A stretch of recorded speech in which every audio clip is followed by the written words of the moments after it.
Welcome back to the Gruber Morning Show. I'm Pete Gruber, I'm Mark Schaffner. Good morning and welcome to the show. and we have a special guest with us today. If you're active on YouTube, you probably know him as the bearded Tesla guy, and his name is actually Justin. And we're going. He's on screen now, right? No, Bring not him yet. in right now. Yep. Okay, we're bringing him in right now. There we go. And he's on screen. All right. And Justin is from Florida, lives in Florida currently. And, I thought the best place to start, Justin, is to talk about your background. You're definitely into Tesla vehicles at this point. But tell us a little, about your history and what got you fascinated and interested in this topic. Yeah, so it's first of all, thanks for having me on the show. Excited to be here and talk all things automotive with you guys. I think there's a lot of very interesting conversations to be had. But as far as my background, I grew up in an automotive family, and it's something that kind of runs in the family blood. I still remember stories, even just recently. My dad was telling me when he was a kid, his dad would bring home these cars that he and his brothers would get to work on as experience. And he didn't realize it was his dad was flipping cars. So they were doing the work for him to, flip these cars. So it's generational. It's in the blood. My uncles, my dad, all of them, myself included. I started at 15. I think if I remember right, my first job was cleaning the shop floor at 15. And the next responsibility I got is I got to reorganize the tool room. So that's where it all started. And then over the years, even through college during the summertime, I would go in the dealership. Was a mechanic at one point. Did service writing. Did parts department, sales, everything outside of the collision center. I did it all at one point, which is pretty cool. But it gave me a lot of life skills and a lot of an outlet for, I guess you could say, my tendency to want to build, and I'm a hands-on kind of guy. So it's always been kind of a passion of vehicles and a passion of technology, and that's where Tesla comes in. So I was always kind of the black sheep in the sense, I had a Toyota Prius.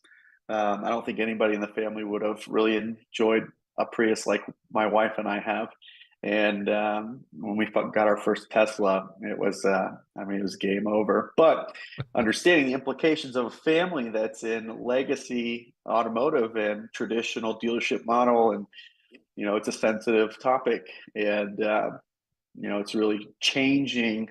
It's very different, than what my family is used to. Sure. Justin, we have a comment now that you need to hear. This is YouTube, and it's a William Demery. And he says, "Hey, guys, proud dad here for Justin. He's supporting you. Welcome, and thank you for joining us, William." It's funny you mentioned Priuses, because my trajectory into EVs was the same. I was in a muscle car, 60s muscle car, 69 Plymouth Roadrunner, 68 Dodge Charger, 71 Cuda, and, just enjoyed those Mopars. Rebuilt them, did the paint and body, all of that stuff. And then in the 90s, late 90s, my wife and I decided, with the high cost of gasoline, let's get a Prius. We were, intrigued with 50 miles a gallon, right? And where's it going to end up? We thought it was going to get more expensive even, right? So we get this little red Prius. And what fascinated me was that you could go about a mile, under 30 miles on this electric motor. And to me, that was a complete paradigm shift, having been with big block Mopar engines and lots of noise and all that. Finally doing something with an electric vehicle. So then I tried to hack into it, and I tried to, get it to run more than 1 mile or whatever. Never succeeded with that. But anyway, we ended up with 2 Priuses. We actually got to a point where the battery was starting to go south on us with the first Prius. And that was before we had Gruber Motor Company, repairing EVs. So we got a second one, and my wife wanted to drive that. So I said, well, I'm going to get an EV, a BEV, rather than a hybrid. And I started looking around, couldn't really find anything. This was like 2013. and came across the Tesla Roadster. So I jumped from a Prius to a Roadster, and like you, I was smitten immediately. Yeah. Performance, all of that. It was the closest thing to a Ferrari I had for 23 years, my little 308, Yeah. two-seater, hard to get in and out of. You had to be short in order to be able to do anything with it. But yeah, great cars. And that was my trajectory into EVs.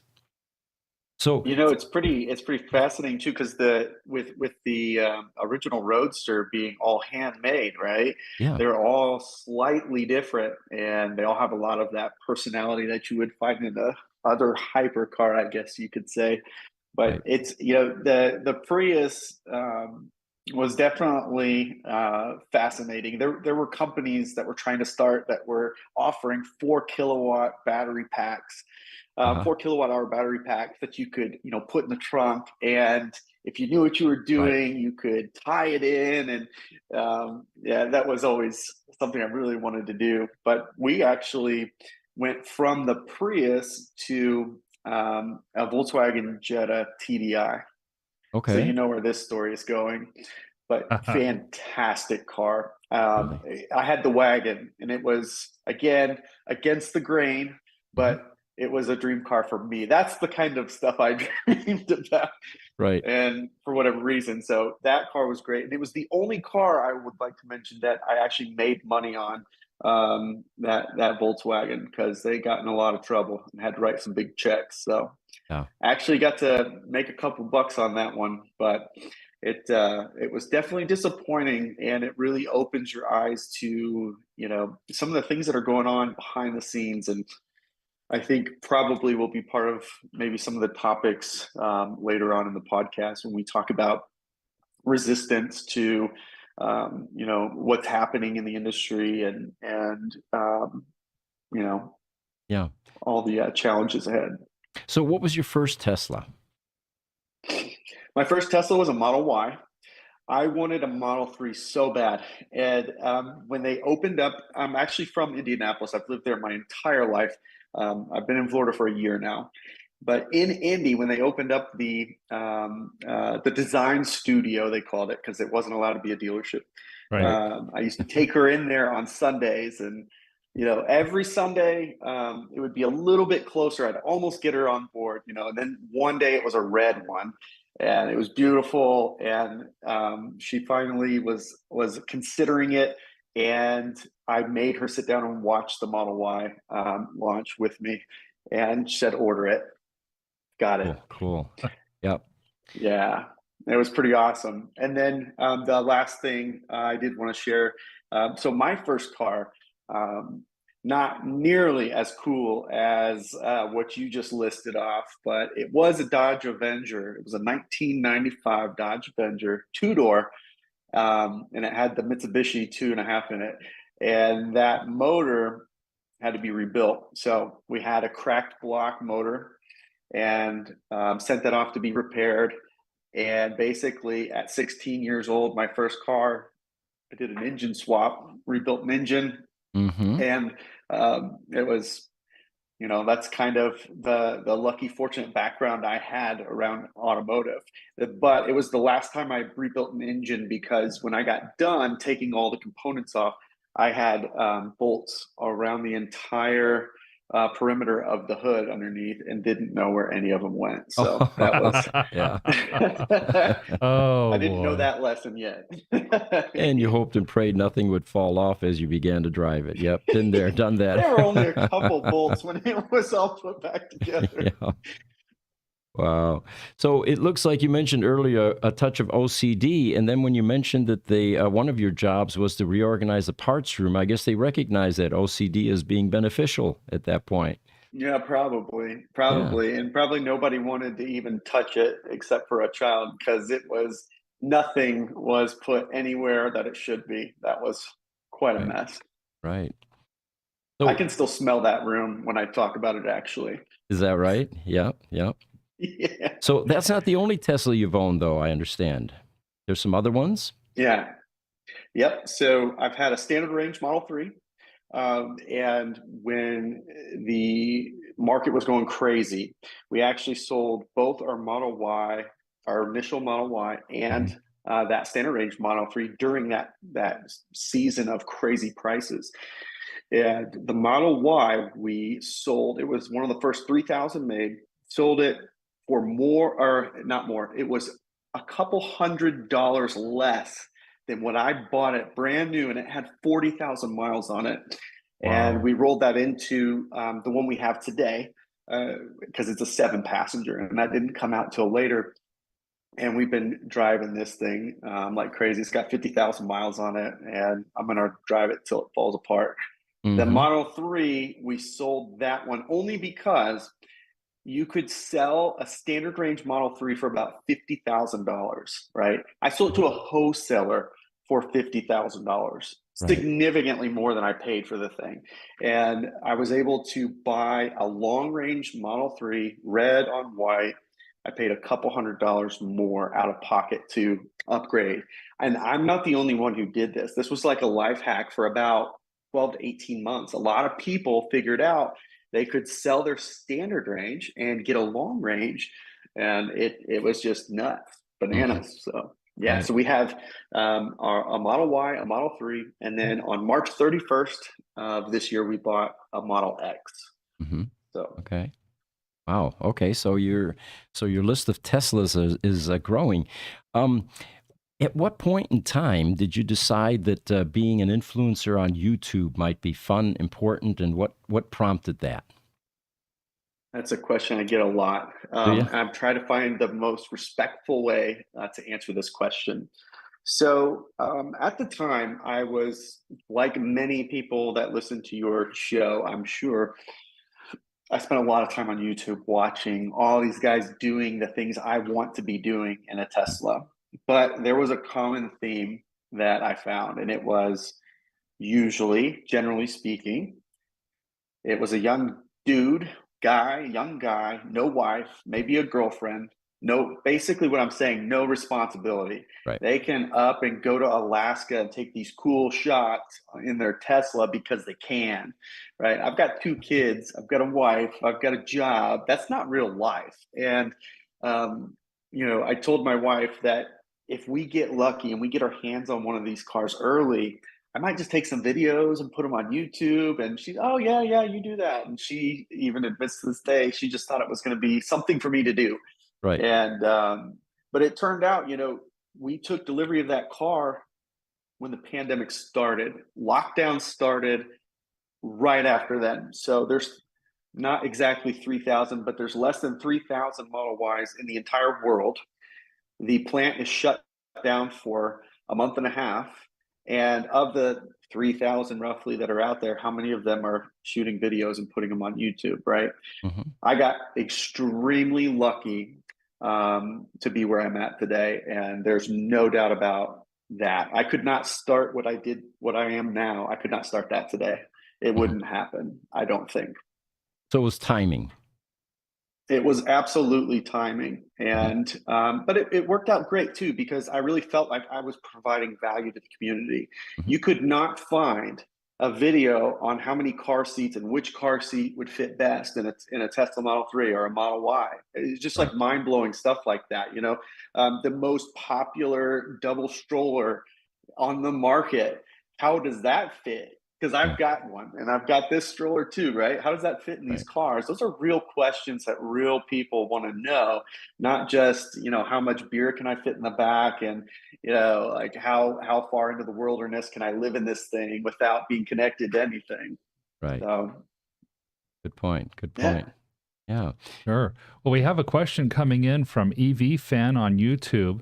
That question is, did you have to join a wait list to get one of those first 3,000 Model Ys, or how exactly were you able to get such a low numbered one?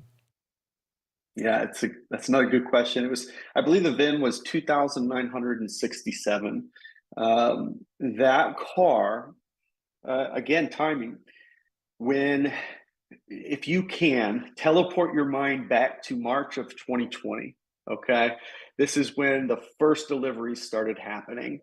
Um, I was in Detroit when the first deliveries were going on, and when I looked out in the parking lot of the hotel, there was 2 cars One of them was the guy at the front desk, and the other was me. And it was because everybody was terrified of what happens next. And they were terrified about having a job in 30 days. So people were canceling these orders that they've been sitting on for months and months. And so I got so lucky. I basically went to, the local service center. And one thing I noticed was they were all white and they all had the 20-inch induction wheels. So I went home, I changed my order to white with the induction wheels, and bam, I was matched to a VIN immediately. And I took delivery on like April 7th or something like that. Very cool. Smart way to go about that. We have another question for you as well on Instagram, Soul to Stone. For us to answer for Soul to Stone, this is Bearded Tesla Guy that has joined us. He has a YouTube channel, and for our people on Instagram, I don't think they're seeing the video of you, Justin, but they are hearing you. So he has if you want to see Justin Demery, you can go to our YouTube channel and look, or you can continue to listen there on Instagram. I said I did the same upgrade as him. And then he just said that he joined a little bit late. Yeah, and one other thing we should probably do is talk about that background picture. One of the things we do, Justin, is we used to use Pete's photographs that I've been taking for over 50 years as backdrops, and I was pretty proud of them. And then I realized that AI does a much better job with images than I do. So anyway, we've been popping up mid-journey images. The prompt for this one was, give us a newsroom with a large window in Antarctica. And part of it is chopped up because we have a guest today, but it renders some pretty spectacular images typically for us, Although other times it does a pretty lousy job. Like here, I asked it to do a Cybertruck, and it gave us some design variations, which actually Franz von Holzhausen may be interested in. Well, maybe. There's one there that looks, of all things, I think it looks kind of like a gremlin. You know, the old AMC gremlin from the 1970s? Yep. There's one that looks awfully a lot like that. So, but that's 70s style is coming back, but the gremlin should not be a part of that. Good point. I agree. All right. I guess we've gone through most of the questions here so far. We've got Ingemar is joining us, or had joined us. Welcome, Ingemar. And Lightning Rod is with us. We've got some regulars that are generally part of our audience. Instagram, Maxim Fanovas 64. He says, hi, guys. We've got, Lightning Rod from Thunder Bay, Canada. And then PYG KLB from YouTube. Good morning from Western Oregon. And you know what really gets crazy and interesting is when we get the global audience. You'll see South Africa, Australia, Eastern Europe, and haven't had any of those yet this morning. Actually, we do have one this morning. We have Jamil Gunushav from Instagram saying, yo, hello, guys, from Azerbaijan. Oh, no way. Look at that. Yeah, that's right. And real quick, guys, here's the AI image. A little bit better. Thank you. Oh, there we go. Okay. And one of the reasons I chose this thing with Antarctica, it's 104 to 107 here in Phoenix. And, having a cool setting like this is definitely inspiring. Yeah. YouTube, EV fan asks. We did that one already. Fan, okay, yeah. But we have not talked about Charles Swanberg on TikTok. He's asking us, and you can chime in as well, Justin. Any hope for battery upgrades for the BMW i3? Oh. We don't work on BMWs, so I'm not an expert there. Do you have any expertise there, Justin? No, I don't think that the flat cell battery packs are something I have value to provide input on. Okay. All right.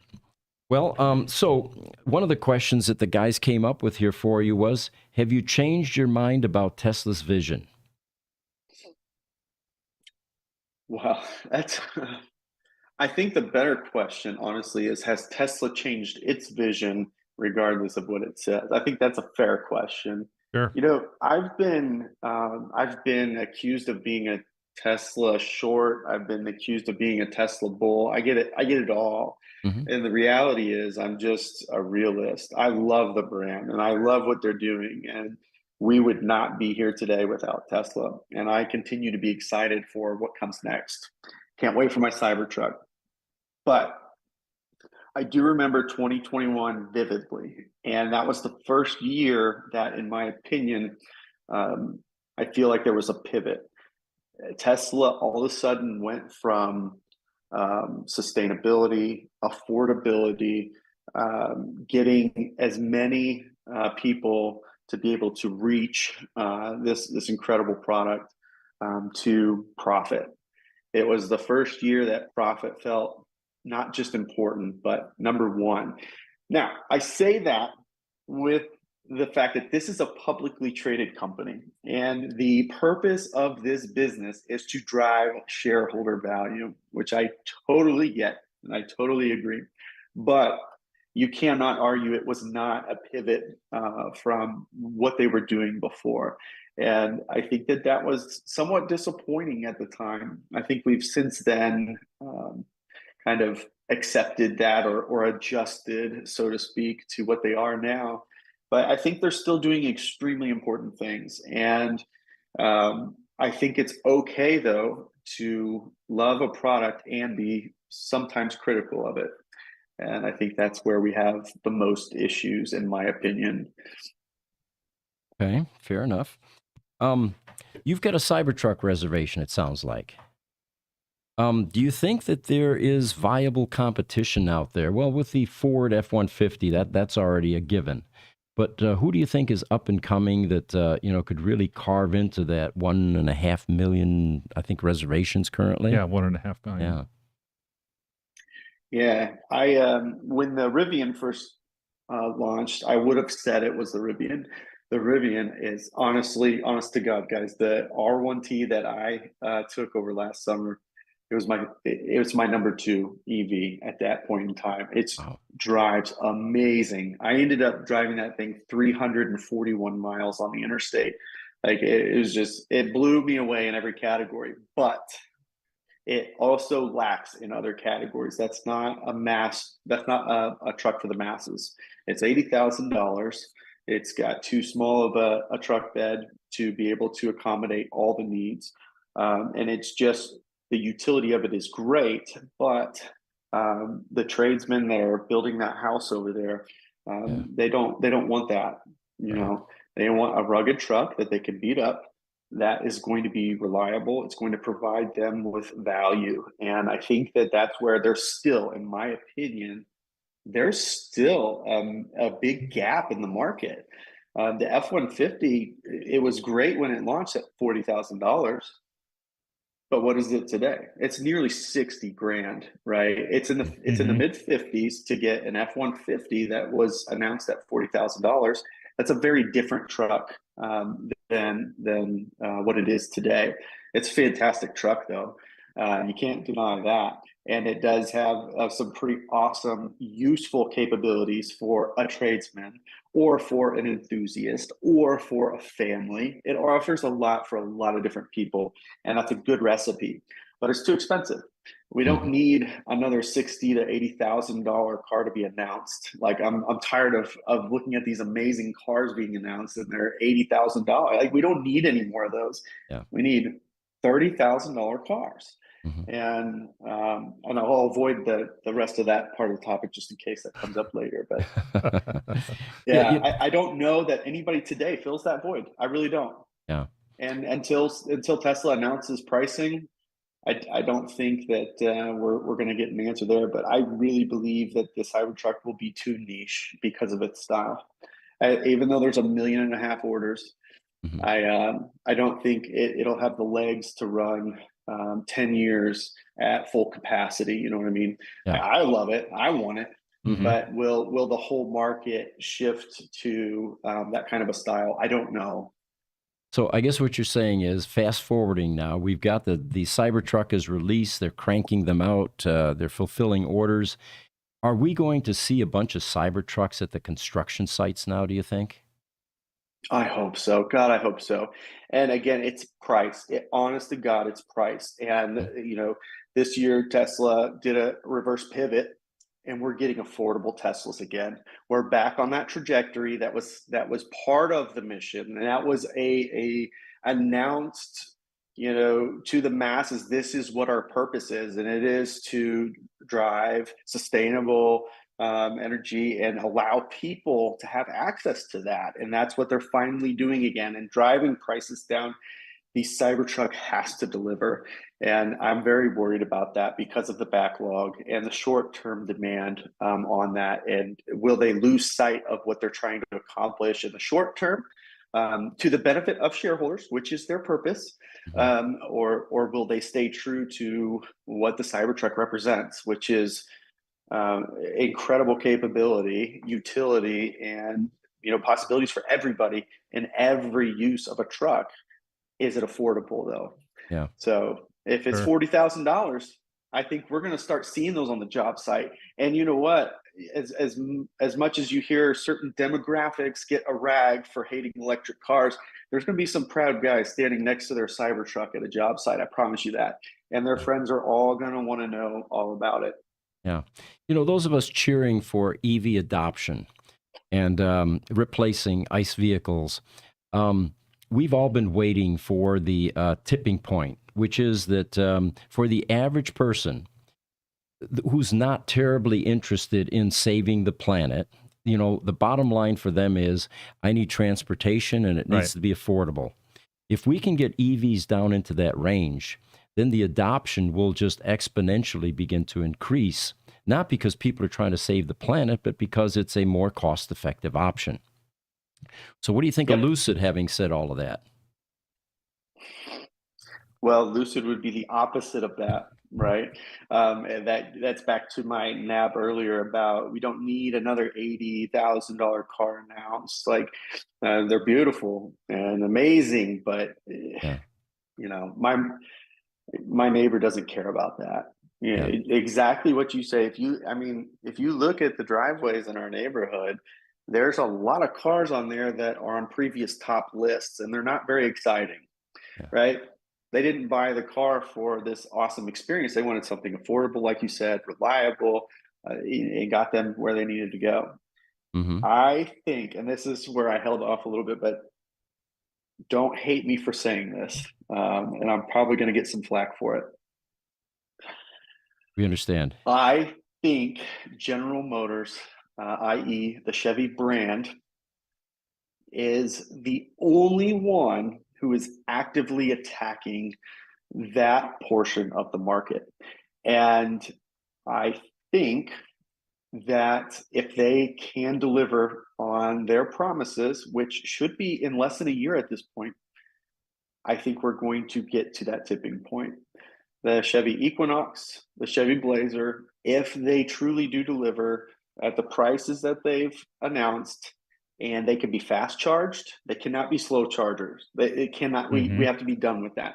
It has to have acceptable range, but it's the most popular automotive segment outside of pickup trucks in the country. And if you're doing that at $30,000, have you looked at how much a Honda Civic costs nowadays? That is the tipping point. And believe it or not, Chevy is the one trying to do it. I know it sounds crazy. The 2024 Chevy Blazer EVs are supposed to be rolling off the assembly line and getting into customer hands as early as this week. And it's supposed to be coming down. You're right. It's just around the corner. What we didn't know was these incumbents that have been around, well into the last century, they're always running thin on profits. So the question was during this EV transition was, are they going to be able to pivot? Are they going to be able to replace their production lines? Are they going to be able to retrain their staff or hire the staff that they need? And basically, are they going to survive as their traditional product begins to decline and they're trying to ramp up the production on a brand new technology that they're unfamiliar with? And Me personally, the jury's still out for me. I don't know if they can survive. I mean, we certainly are hearing great things from Mary Barra at this point, and even Jim Farley. The intentions are rock solid, but is this gigantic beast actually going to be able to pivot and make that transition? Well, from the finance standpoint, you've got Ford pouring all this money into their EV division and talking about separating the EV division into the blue division, I think is what they call it, separate from the rest of the company. And how much of that is so they can track their own profit and loss, and if they continue to lose $5 to $8 billion a year like they did this last year, how much longer before they start to pivot back and shut down some of those areas? Yeah. And, God forbid, the last thing we need is another government bailout. Yeah. Yeah. But those usually work well for everybody, right? Yeah, right. And what's even more noteworthy is when you have other companies like Tesla that are actually profitable and able to, handle their business growth without those kind of, support, or without that kind of support. And don't forget the most American-made car on the road, period. Yep. It looks like we have some questions here today, Justin. Some more coming in. YouTube, Crunch to Grace Hopper, one of our regulars. He says, number 3, catching up soon from my YouTube queue. Smash that thumb. All right, there we go. The Jamil Gunashov from Azerbaijan had followed up his hello with a question. How do you get a program of microcontrollers of an electronic board while it bursts? So kind of an electronic stuff question. Yeah. Boy, that's a tough one. I don't know how a microcontroller can burst, and I'm assuming we're talking about Teslas. The MCU definitely has, it's repairable, and we had a chip issue a few years ago that now seems to have been resolved. Did you get into that, by the way, Justin, the MCU debacle with the Model S and it being undersized and running out of steam and then causing problems in the cars? Only in the background, and it's kind of fascinating though. I have followed it and done plenty of the research on it, because we're kind of experiencing the next level of that as we pivot to hardware 4, in my opinion. Oh, yeah. Now, William Demery on YouTube, we were talking about the Ford Lightnings, and he says, Ford, yes, Lightning, if you're into that EV kind of thing. Yeah. You live in Florida. There was a story months ago during the Hurricane Ian, I think it was, and a Ford F-150 Lightning owner actually was able to keep his freezer and his house running off of the battery in that truck. And that was I think that was a shift for, I think it was several days. Yeah. And that was called vehicle to home. What the manufacturers still haven't done well is vehicle to grid, which is being able to utilize a bidirectional path into that DC storage in those cars. And why they haven't done it is a mystery to me, because we've got a 1997 T0, which arguably was the car that started the EV revolution, because it inspired Martin Eberhard to go out and find a vendor that would supply Tesla road or the Lotus Elises to make Tesla Roadsters and all that. That car in 1997 had V2G, way ahead of its time. And you would think that the EV manufacturers after that, including Tesla, would have included that. Even, they used the original drivetrain out of the T0, so it was available to them. But I think it's coming, and it's definitely going to make EVs more popular.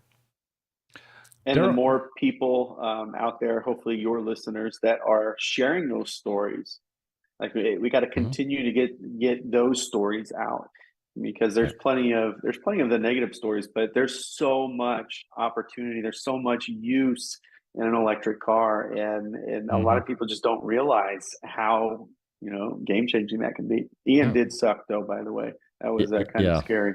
Yeah. Now that was right in your backyard, wasn't it? Well, it's interesting. We moved here to Orlando, so we're Central Florida. we shouldn't have to worry about it. We're going to have wind and we're going to have storms, right? It was still a Category 1 when it hit Orlando, which is extremely rare for a storm to do that. It was just that bad of a storm. And my wife, being a nurse, she was called in, in emergency. So they stay. They don't get to go home. So it was me and our young children. And I didn't think anything about leaving until that evening when stuff was hitting the house. Wow. And then I was starting to question, did I make a good choice?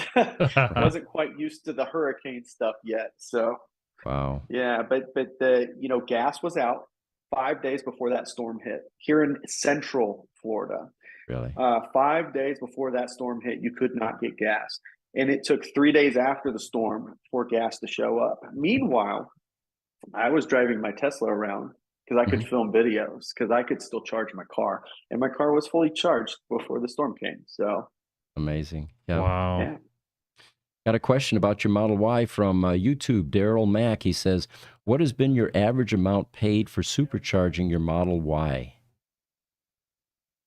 Well, I wish I could give better cost information on supercharging. I am beyond fortunate and blessed to have had a number of referrals. So I have not paid for supercharging for quite some time. And about a year and a half ago, one of the updates, it no longer shows me what the charge even would have been when I'm charging. Because I do a ton of road trips, and I used to include that data when I could see it, but I can't see it anymore. Another question, I think on a slightly different topic here, came in from YouTube. User is the name of the user is to be announced. He says, "Hey guys, I have a Model 3 long range and a Model S long range. I also have a Cybertruck order, but I'm afraid that the insurance is going to be too high. Insurance seems to be substantially higher than ICE cars and trucks. What's your experience been with that so far?" So I totally understand where he's coming from. I had to shop so many insurance providers when I got our first Tesla because I was shocked at the company I had been with for years, how much insurance was going to be. It just caught me completely off guard. And then I found, it seems like, the one company in that area that values EVs a little bit different from an insurance perspective. And it ended up being, a couple bucks more than the Chrysler Pacifica we got rid of, right? So it was reasonable. Down here, I have not found that company yet. Still looking. But it does seem that it's not as simple as just saying, hey, go get your insurance with Progressive because they were the best. Well, they were the best in Noblesville, Indiana, but they were not the best in Evansville, Indiana. So it is completely different. And I recommend that people shop every insurance provider you can think of. It sounds like such a gimmick, and I never did that kind of thing before. But we were talking about this in our last podcast, weren't we, Pete? And we have, one of our former employees, he owns a Model 3 and was chatting with us over YouTube. He uses Tesla's insurance. And we had numbers actually. Wasn't it like over $200 a month for the? It was almost $300 a month. He's paying $280 a month, or was quoted $280 a month from Progressive. And dropped it down to like 80 something. And then $80 a month from Tesla. With Tesla, but they monitor his driving habits, and they will actually increase his rates if they feel that the driving is outside a certain safety threshold. So you can't do any street racing. You have to watch your speed, all of those things. And with Doug, that was going to be hard. It turns out that his wife, Sarah, drives it. So I think we're safe. Yeah, I think so. Yeah, it's a good product, though, and it's affordable. I wish we had it. We have an Instagram viewer that came in, ADITYA2271. She says, or he, love from India with a heart. Well, welcome. Thank you. Welcome from India. That's a pretty late night one there. Right. And then our regular contributor, Crunch to Grace Hopper on YouTube, says, I had an 06 Prius. Battery died on a Texas to California return trip. The replacement battery's initial 48 miles soon fell to 28 miles per gallon, just enough to start the ice, basically. So now he got a Model 3 on 322, and then on 922 a Model Y long range, and then he's got two Cybertrucks and an Aptera reserved. You know what fascinates me is Toyota really woke the planet up to an alternative way of transportation with hybrids. Now, granted, they still have a little gasoline engine in them, Yeah. but you know, we started to think, like I did, about being able to drive with electric power. And here they are, you know, afraid to jump into this thing wholeheartedly with fooling around with hydrogen and, you know, and maybe an EV here or there. Although they do have some battery technology that they're proud of, I guess most recently that was announced. Well, yeah. You know, Tell us Without the about car, that. yeah. Isn't it heartbreaking though? Because you are 100% right. You know, what was the first car to run out of tax credits? Was it the Prius? First car, yeah, it was the Prius. The Prius was the first hybrid to sell 75,000 units. Mm-hmm. That's what it was back then. I believe it was 75,000 units for that particular credit. Right. Yeah, it was the Prius. They made it mainstream. Yeah, yeah. And then missed the boat. Facebook, Jiminy Stack, he's one of our local EV enthusiasts. He says Chevy is ready with Vita G in their new electrics. Okay. He would know. And he says, quote, article equals home energy systems cues on new GM business. That's one worth reading. Jiminy, I'll look that one up. That's pretty cool. Yep. And Electronics Curiosities on Instagram has a question for all of us. I'd like to have you go first, Justin. It says, hi, guys. How do you think the EV car could defeat the hydrogen car? Well, I don't want to. This is such a sensitive topic for so many people. I am not on board with hydrogen cars for a couple of reasons. Number one, there's no infrastructure for it, and I'm not saying it can't be built, but that's a huge obstacle, as we learned from Tesla, and the cost.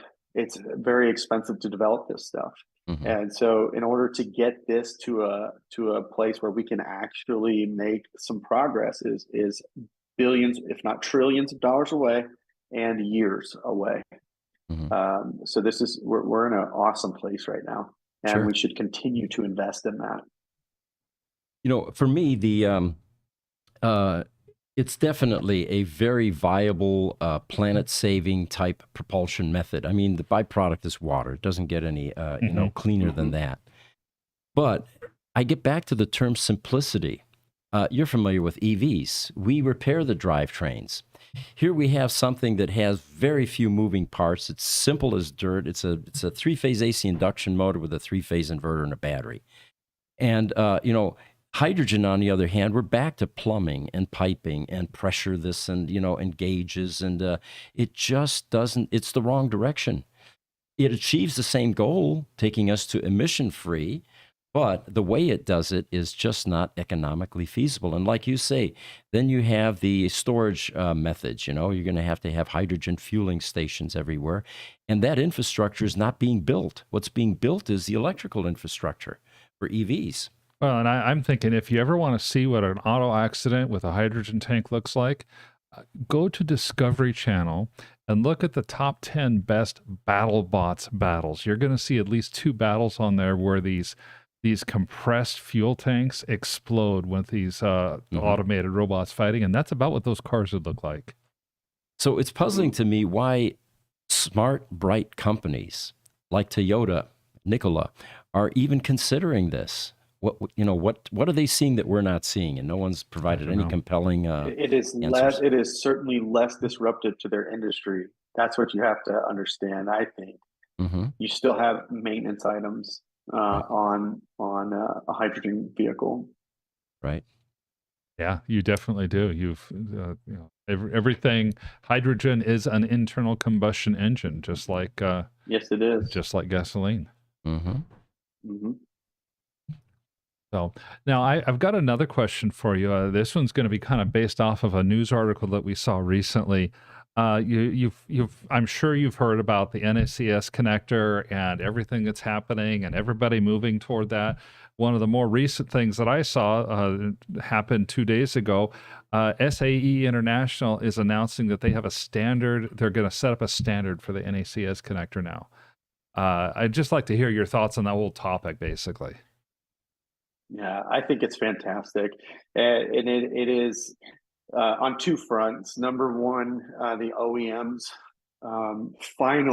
finally putting ego aside and saying customer experience, right? Yeah. They didn't have to build out this network that Tesla did. They scapegoated around it, never had to spend a dime on it. But it's there and it's being offered, and it has been offered for years to these guys, and I don't think people know that or understand that. So I am proud of Jim Farley for being the guy to bust the water gates and doing it in a way where it doesn't need to be about me. It's about my customers, and it was absolutely the right move. Everybody's following suit. We are, and Volvo's there now. That was the most recent one today. Their Polestar brand announced as well. I think it's going to be a challenge with the Germans and with the Asian automakers, but hopefully they too can come on board. The connector is way more user-friendly. It is a much more streamlined experience for the customer. The maintenance on it is way less. The cost of installing is significantly less. There are so many benefits to this. And by standardizing this, just like when you go to Chevron or Shell or Marathon, you don't have to think about which of them has your nozzle for your fuel tank. And it should be the same way here. But the other thing I'll say about this, number one, it has now made electric cars that did not have access to supercharging now appealing to people who would not consider anything that wasn't connected. But it also, on the flip side, for Tesla, they now have to step up their game and make sure that they're staying ahead. And are we providing the right level of quality? Are we providing the right features in our cars? Because now we have competition like we didn't have before. So at the end of the day, competition is good for consumers, and we have competition. This is great news for everybody. Well said. Yeah, standardization was definitely lacking, and we were all shaking our heads going, when will it happen, and which one will it be? So now we've got a pool here. We're going to start one, right? Who's next? Today it was Polestar. Who's going to be the next EV? Somebody every day, at least one or two every day. It seems like. Yeah. It seems like, you know, what I'm most excited about, I drive a Model S and I drive a Volvo XC40. So not only am I excited about the Volvo being able to sit at a supercharger and charge, I'm equally excited about my Tesla being able to go to any charge point or Blink or Electrify America or whatever, and not having to have some really expensive adapter just to charge my Tesla. Yeah, very true. Real quick, Mark. Like this big bad boy right here. Exactly like that big bad boy. That's right. Yeah, that'll be a museum piece someday, and we'll laugh at that. I hope so. Yeah. Mark, you were mentioning your Volvo. I know, Justin, were you planning on getting, I thought you had said in another podcast that you were getting one. We are a first hour reservation holder of the EX90, and I could not be more excited about that car. It is a little bit on the pricey side, I will admit, but I think it brings a lot to be desired, and I am so excited to get my hands on that car. You either love Volvos or you hate them. I haven't met somebody who's in the middle, and it reminds me of the Tesla experience. It's like a simple, beautiful. The design is just can't be touched. When you sit inside of a Volvo, it's an experience, in my opinion, and it's beautiful, and it's the Scandinavian driven, visual and feel and touches, and throw it up on screen real quick. I'm gushing over Volvo.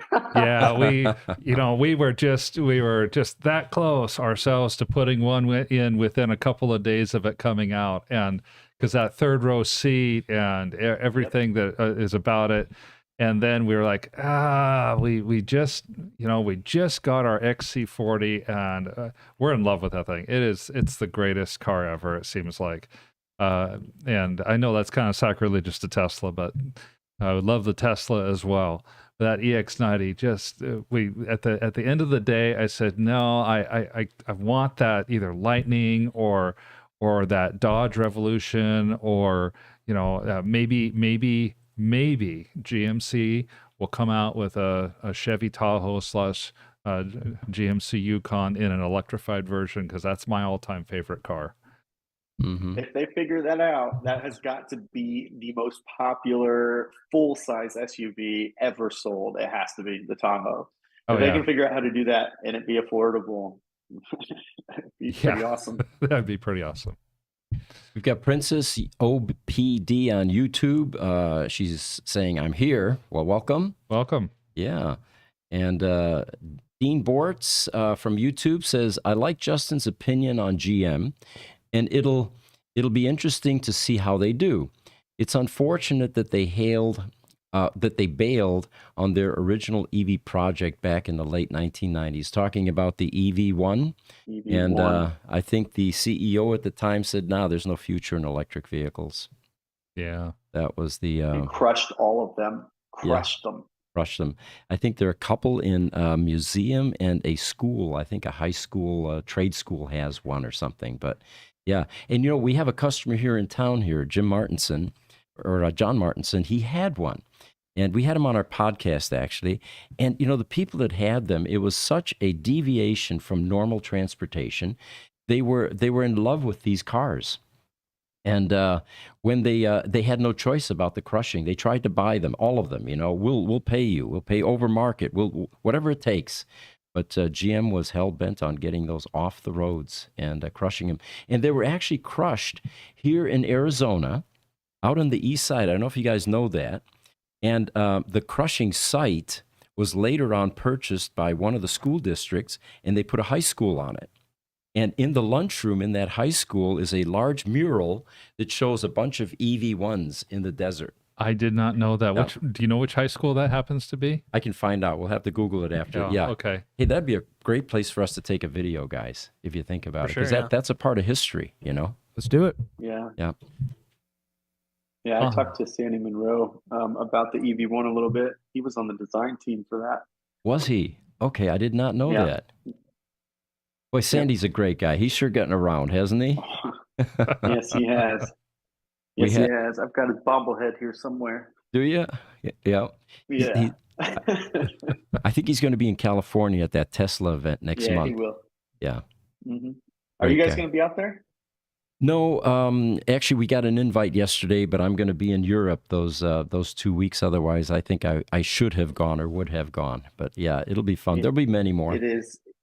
It is an incredible event. The biggest. Last year, there were like 2,500 people there. It was insane. Oh, is that right? Yeah. Yeah, we just got a comment on it's that. Not just Teslas.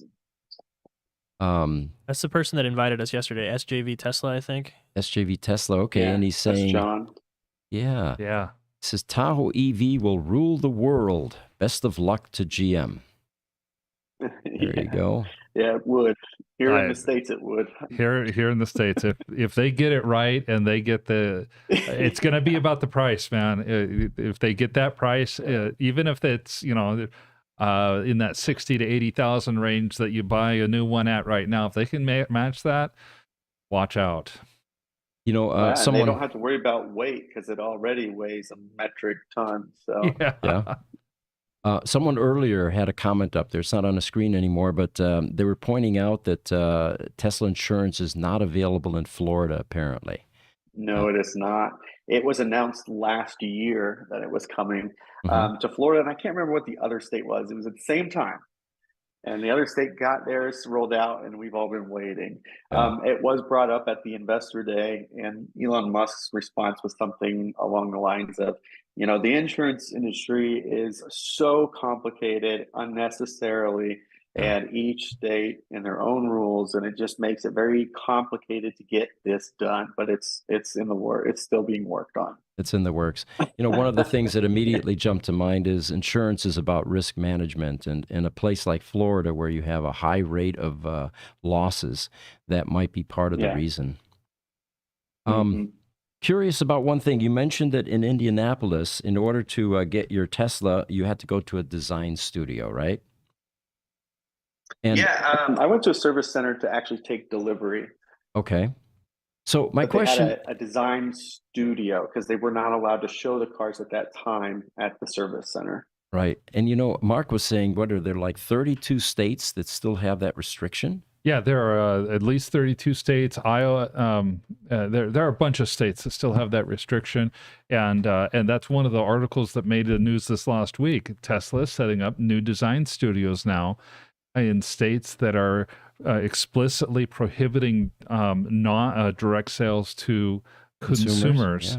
And they're doing it. In this case, they went to the Oneida Nation, just outside of Syracuse, New York, and they set up a sales service and delivery center so you can do your design and take care of any services and take delivery of your cars.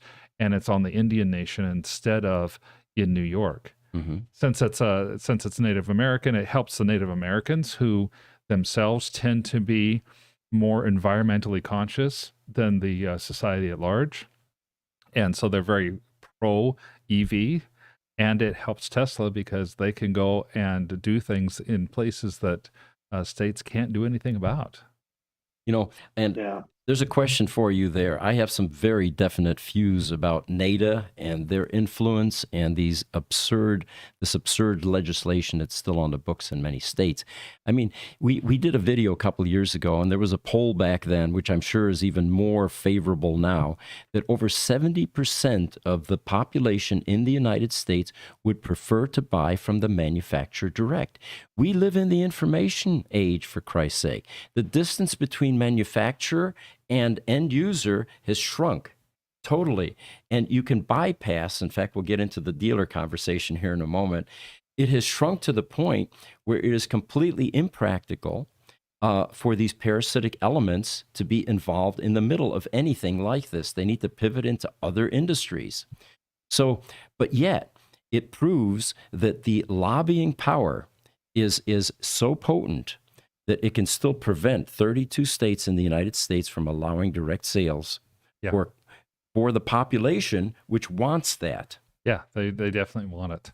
So what are your thoughts, Justin? I just went on a rant here. Well, I must ask first, is my dad still on? Is he still listening? Can we verify that? I'm just kidding. We can't verify it, but... my dad, he's a realist. He sees what's happening, and he understands what happens next. That NADA is, I don't know if people realize how big the automotive industry is in the United States. I mean, it is everywhere, and it is in every pocket. It is a humongous industry. With that, it also represents a huge number of jobs, right? And tax revenues and investment in communities. And so there are some actual benefits to what they provide. However, that said, over the last decade, I think that we have really seen the decline in what that experience is like. I don't know that I've ever met anybody that said, boy, I really loved buying that car. Going to that dealership was such a great experience. Nobody. And even worse, when we talk about, price updates at Tesla, which I try to keep on top of, everybody pays the same price. Yeah. Like, you and I can be in the same dealership trying to buy the same car. I'm going to pay a different price than you are. Yeah. I guarantee it. We are not going to pay the same price for the same car.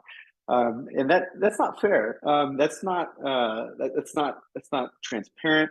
That's a very, in this day and age, everything seems to be more open and more trusting, and that industry just has not evolved, and it has not moved with the times, and it's unfortunate, but when you're talking about that many jobs, that many franchisees across the nation, that's going to be a really tough one. And here's my prediction.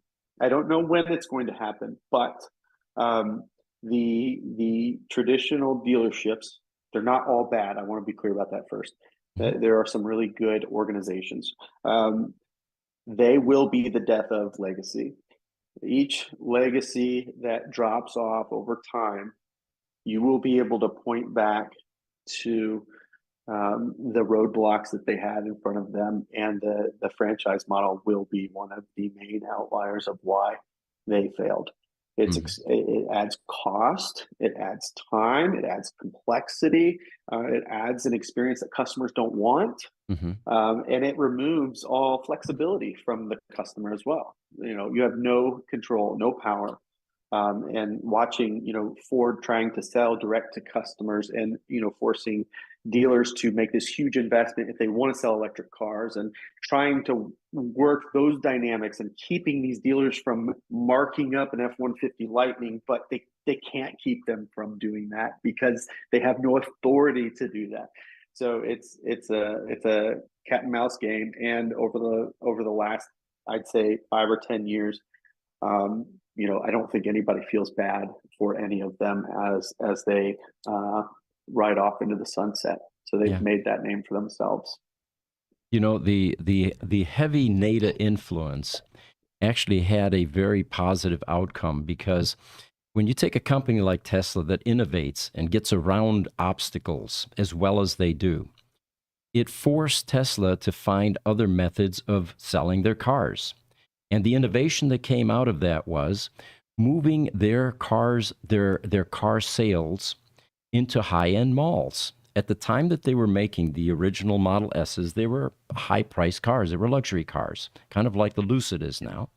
Well, if you take that into the high-end malls where the affluent people congregate, first of all, there's your target audience. And like you said, how many people will go to a dealership on a Sunday afternoon for entertainment? Absolutely none. We hate going to dealers and play let's make the deal game and being converged by a bunch of commission-breathing sales reps, right? And then having to be locked in a room somewhere. Well, let me go talk to the manager to see if we can do that. That is so last century, all right?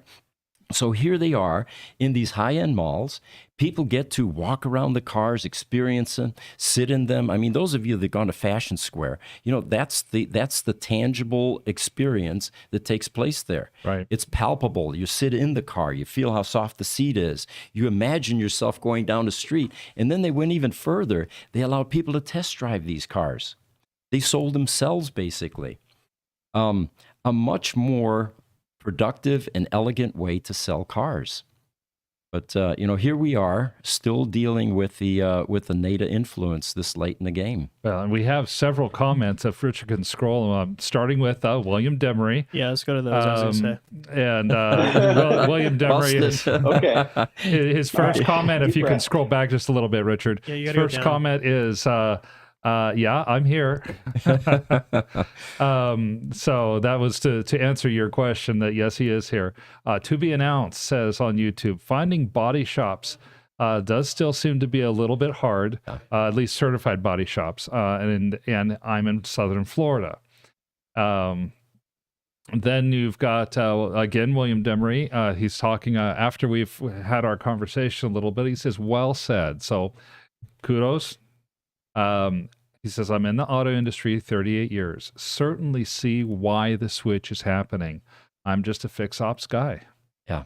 To be announced has a slight disagreement with your take about the dealerships.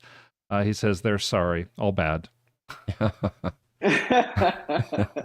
No, they're really not. I promise you, they're not. A lot of the really good ones, the mom and pop ones, are gone. These big corporations are now buying up these dealerships, and they're rolling out of these family owned businesses. Right. I remember the days. If anybody listening is from Indianapolis, it was the Palmer Group, Palmer Dodge, and in Indianapolis. So that was the family, and the Palmers. They're still fantastic, wonderful people. But one of the things that they did is they invested in the community. So there were positive things that come from this entity or this beast of a thing. But there's also way more examples of bad apples. Do you remember the Lou Grubb dealerships here in Phoenix? Oh, yeah. The Grubb family and Dan Grubb, and they ended up selling out to AutoNation. Yeah. So, and then the Earnhardts, Dale Earnhardt. And, yes. And he had commercials and here locally. Tex Earnhardt and the big cow. He'd stand by this big cow and he'd say, "That ain't no steer," Yeah. Or no, that ain't no bull. Ain't no That's bull. what it They was. Ain't no bull. But you know what? Palmer Dodge, you mentioned them. I bought a 2008 Dodge ACR Viper from those guys, and you're right. It was a wonderful experience. I had to have it chipped in, of course, but there was, at one point, a valid reason for having dealership. It was the only way you could get a car, and it was an experience. But, I mean, now, I don't go to bricks and mortar store anymore, guys. 90% of what I purchase is at work. I go to Amazon, and I look what I need, and how they are able to deliver a $5 item to my doorstep that comes from China across the ocean into a warehouse. Somebody's got to pick it, drive it in a vehicle, and deliver it to me is a complete mystery to me. But yet, we all do it. So it looks like bricks and mortar retail operations are also going to eventually go away. So you have to be prepared for it. Yeah. I think so too. But I think it also supports a much bigger conversation, which is, what does the future look like? There's no question that we are moving to an autonomous future. Tesla's full self-driving is nowhere near that, regardless of what anybody's going to tell you. It is not a hands-free system, okay? It's incredible what it does, but don't fool yourself. It is not there. But we are headed in that direction. And, there's a ton of money being poured into this, including in LiDAR, as another direction to go. And all these have promise. We will be there. And I read this fantastic article. I wish I had it in front of me so I could cite it for you. They talked about, what does the future look like in a carless country? Nobody's going to own cars in the future, is their argument, because it'll be so cheap to hail a car that nobody's driving to take you where you're going, that it will not make any sense to own a car. So essentially, the only people who will own cars are people who have a hobby car, or like a collectible car. That's the only cars that'll be owned. But what comes next? What about that humongous parking structure we have downtown next to that beautiful garden? Like, what do we do with that space now if it doesn't need to house cars? So you're talking over $1 trillion in U.S. household discretionary spend that's no longer going into the automotive. Where's that going? And then you're talking about all this land and all this property, and what are we going to do with all of that? And it just, it's fascinating to really think about that much bigger question. It's an exciting time to be alive, to watch this rapid disruption taking place, and you just got to hang on for the ride. We do an AI podcast, Jesse and I, every Sunday morning, and we don't have the answers, but we allow people to have a voice, express their concerns, and brainstorm. And it's theorize, theorize, exactly. But again, you can feel threatened by this rapid amount of change that we're undergoing now, and go in a corner somewhere and hide, or you can be part of it and just enjoy it. It's a roller coaster ride, basically. Absolutely, it is. Hey, real quick, guys, just so you know, we are at 1 hour and 10. There have been quite a few questions built up, but it's up to you guys how you want to. Yeah, let's get through some of them. We can go through the questions. I only have one thing I want to close with, and it's something I'd like to share with as many people as I can. Go ahead. at any time, or if you want, we can go through some of our questions here. Yeah, you can go through the questions. Yeah, I'll finish Okay, with that. we'll go through some questions then. All right, real quick. So I'm gonna go and scroll us back up. Now we kind of jumped around a bit with these questions. So if one pops up that we've already answered, just give me a nod and I'll go ahead and skip it. Okay. Okay, sounds good. Yeah, because we've had quite a few. Right there, Starting with Crunch, one of our regular contributors, asks, could GM's battery tech choice be a dead end, since that they'll have to realign to the current state of the art just when their car factories get even more desperate for batteries? Yeah, good question. Yeah. We talked about that earlier. Yes. And then let's see. Your dad says, I'm hearing many OEMs are getting into the insurance realm to stop the overcharging as they can track your habits. This reminds me, I don't think you've been around that long, but in the 70s, in the last century, they claimed that Liberty Mutual killed the muscle car market because they began to adjust rates based on the horsepower of the vehicle. And, within a few years, the muscle car era basically fizzled, and they blamed Liberty Mutual for that. But it makes perfect sense in the insurance world. I have to ask you, what were you doing when you were driving your Mustang? Are you willing to admit? Of course, we were street racing. That's what you did in high school. When you had a lot of horsepower under the hood, you had to exercise that beast. That's right. But yeah, it makes perfect sense. I mean, they're in the risk management business, and if they have elevated risk, they have to make adjustments. That's right. That's right. To be announced on YouTube also has a comment about hydrogen, where he says, hydrogen, laugh out loud, you need to fill at home. That's silly. Good point. Yeah. Good point. Dean Bortz had said the infrastructure for hydrogen is just one thing, but hydrogen is also very energy intensive to produce. Dean is right. There's a lot more energy that goes into converting from coal to heat, from heat to hydrogen, from hydrogen back to heat. Cumbersome. So he also adds, he says, the adoption to NACS is key. He said, Lucid better get on board. Yes. To be announced asked us a question too. He says, what do you guys think of the Polestar? He says, I've actually seen quite a few at Hertz. There's a Polestar exhibit at Fashion Square in Scottsdale. And after listening to Justin, how he's raving about this, I'm going to spend some time there and actually sit in it and see if I can get that Scandinavian experience. I've heard good things about Polestar. Not sponsored, I promise. The to be announced gentleman also asked if we've driven or seen them. I actually had the opportunity to drive one at one of the Phoenix car shows. Right. And the one I went to, where I was able to sit down with and drive the Solo as well. Those things are solid. I mean, it feels like you're driving a tank. Yeah. Not stiff or anything like that, but it feels very well made. Like there's little to no play in the steering wheel. Pete and you guys here know I drive a Ford F-150 of 1993, and I mean I can move the steering wheel like 2 inches and it doesn't engage anything. There's so much play. It's just loose and just feels old. The Pulsar is the exact opposite. It was just very well put together. Okay. Do we have any other questions up there? I think we need to scroll a little bit to get to the rest of them. Yeah, we have to be announced. It said, I'm never walking into a dealer like the old days. Too stressful. And then TOC San Joaquin Valley, so this is in California, says, I don't miss going to the Steelerships. Oh, boy. Okay.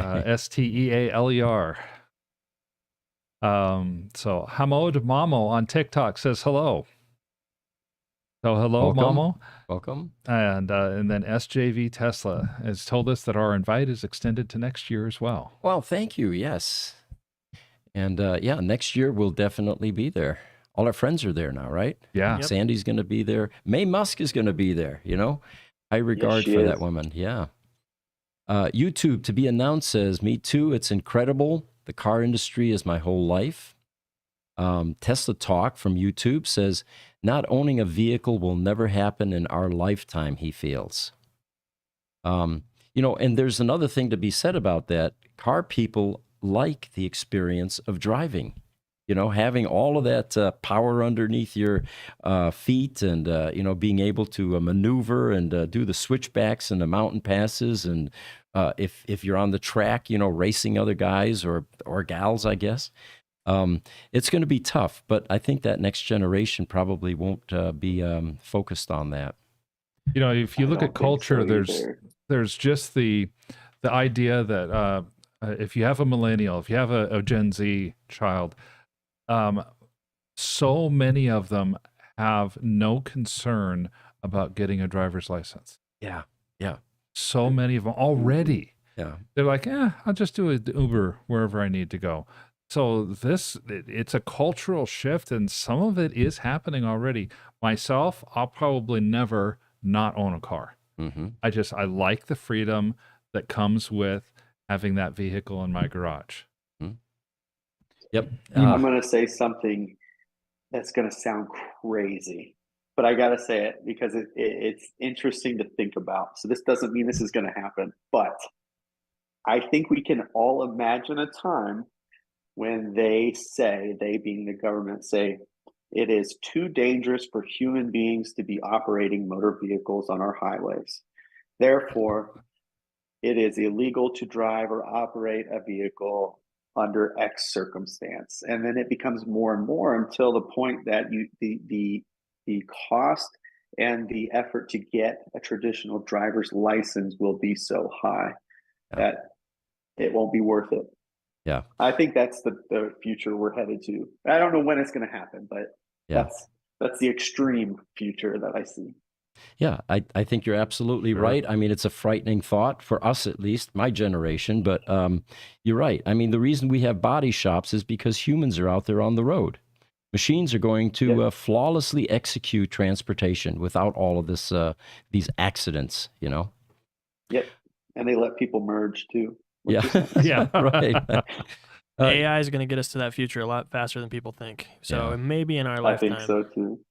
You know, one of the things that we talk about, Justin, all the time, being in the service business, there is a serious shortage of mechanics that can work on electric cars. Yeah. And the 780,000 mechanics in the United States, we do not think are going to be able to pivot into this newer technology, especially at the independent repair shop level, where you have to fix things down to component level. They now need to know electronics. They need to know Linux and CAN signals and all that.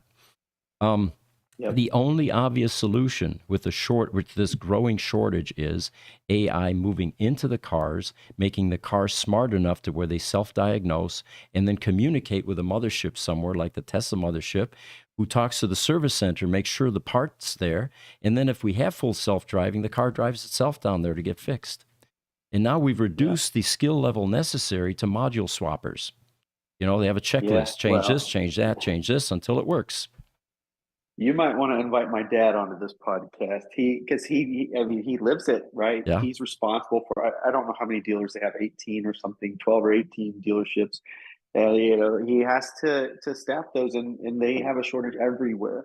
Yeah. And one of the things he was recently showing me was this tire changing machine. It's like $1 million machine, right? Wow. Like you cannot rationalize this in your mind, but these are the types of solutions that the industry is coming up with right now, because right now there's nothing.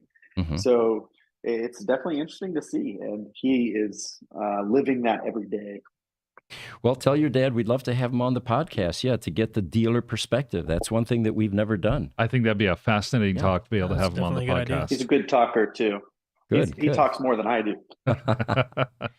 Okay, Nalvers 53 says, my ultimate EV is a Mach-E with solid-state battery and a Vita G or Vita L capability. Not sure what the appropriate acronym is. Well, I think you've nailed it there, Nalvers. YouTube, Melt Miyamoto says, you know, there's a segment out there that is against full self-driving. Oh, totally. We're fully aware of that. Oh, yeah. You know, you're going to have those people coming out of the woodwork in any new venture. Dean Bortz says buying cars directly from manufacturers is a great experience. The Tesla Service Center / Delivery Center in my area delivers 30 to 50 Tesla vehicles every day, Monday through Saturday. And then Tesla Talk says, everyone said that we would have flying cars years ago, and here we're still without, VTOLs are actually... That's one of Sandy's favorite things to talk about is VTOLs. Totally. The Yeah. technology continues to improve. I don't know if you guys saw, but maybe back behind the screen, Google, the FAA just approved the first flying car. Just want to point that out. That happened today. Oh, nice. Today? I'll pull that up. Oh, okay. Yeah, we we'll can pull that you one up. bet. Nover53 also had said, I'm not on board with a total autonomous future. Human interaction is essential for mental health. Okay. I enjoy personal interactions with other people. That's a good point. Agree with that as well. But Nolvers, I agree with everything that you said. However, in talking about AI, we're also theorizing that you're going to have the equivalent of a Siri, Alexa in your home that's going to provide you 24/7 therapy. So the stress that we're feeling and this mental health issue will be eliminated by having a personal therapist available on tap at all times. Dean Board says buying cars directly. Oh, we already did that. Yep.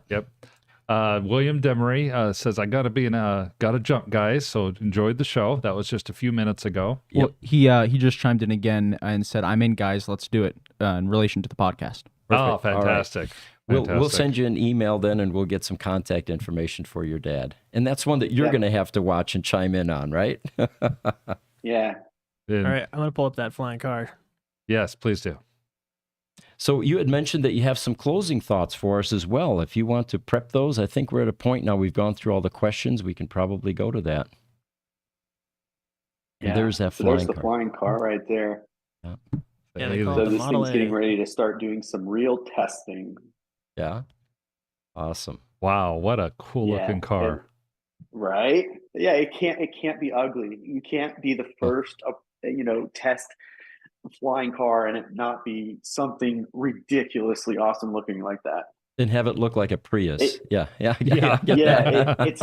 exactly. It reminds me of the Lightyear, the way that this thing is shaped. I don't know if you guys are familiar with the Lightyear or not, but has some of those tones to it. Very cool. Very, very cool.